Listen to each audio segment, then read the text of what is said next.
ගියමි මෙම super market ගන්න කියා ගොඩක් ಜಾති. අනේ පුතේ යෝගට් වල ඝන දැක්කම එපා වුණා වෙරළු වගේ මේ පොඩි ගෙඩි චිකන් ලෑම් තෝරමාලු තලපත් මඩු කෙලවල්ලා අම්මට සිරිපට්ට ගණන්. අහකට ගියා මම බුචරිය පැත්තෙන් එපා මට ඔය මස් මම වෙජිටේරියන් හොව් සොසේජස් කොට බලමු ගණ කීයද බුදම්මෝ ඊට ගණන් මට එපා සොසේජස් කදුමද ටික ගමු කන්නට හරි කේ ගස්සට වැටෙනා කජෝනි හැටියේ අම්මට මේ කජු ගෙන්නන්නේ අපි රටින්ද ටැක්ස් එක ටැරිෆ් එක මේකට වැදිලාද චීස් කමුද කේජු කමුද මේ වගේ රස නම් කොහොමද ඕන එකක් වෙන්න කියලා ගාන බැලුවා චීස් එකේ චොකලට් නැහැ මම ගන්නේ ඩාර්ක් චොකලට් මම කන්නේ ඒක තිබ්බ ඕනෑ මට රෙඩ් බුල් නම් එලිපත්තේ අරාබිනිසුලාසෙන් ගෙන රට ඉඳිනම් ටිකක් ෂේප් පොඩ්ඩක් හරි සැනසීමට ඇත්තේ මට සෝයා මීට් මේ මෝරු හරියන්නෙත් නැහැ පාන් හරියන්නෙත් නැහැ ඊට පස්සේ අපි ඩ්‍රම් ස්ටික් ගන්න කියලා බැලුවා මහත්තයෝ සෑම්ස් ඩ්‍රම් ස්ටික් ඒකත් ගණන් බිස්කටුත් ගණන් ඇත්තටම කතා කරනවා නම් අයිස්ක්‍රීම් ගැන කතා කරන්න දෙයක්වත් නැහැනේ අයිස්ක්‍රීම් ඊට වඩා හොඳටම ගණන් අපි අන්තිමට එකම සැනසීමකට තියෙන ග්‍රීන් ටී එකක් ගහන්නේ ග්‍රීන් ටී එකක් අරන් කියලා බැලුවා මොකද කරන්නේ කියලා කර්මික මහත කියන්නේ ග්‍රීන් ටී එකේ ගාන ගහලා නැහැ මම හතර වටේ උඩ අහස දකුණ වම සියල්ල කරකවල බලලා ඉවරලා අන්තිමට මම ඒකත් තිබ්බා මොකද ගාන ගහලා නැතුව රිස්ක් එකක් ඒක ඇත්තටම අවසානයේදී 25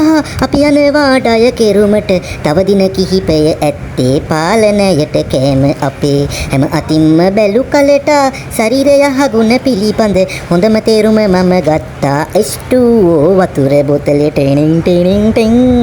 පොඩි එක නොව ලොකු බොතලේ මම ගත්තා මේ අතරේ රතු කූඩේට දමා ඒක ඇදගෙන යමි ගම්බීරට කොහමද ස්ටයිල් එකට ටට බයි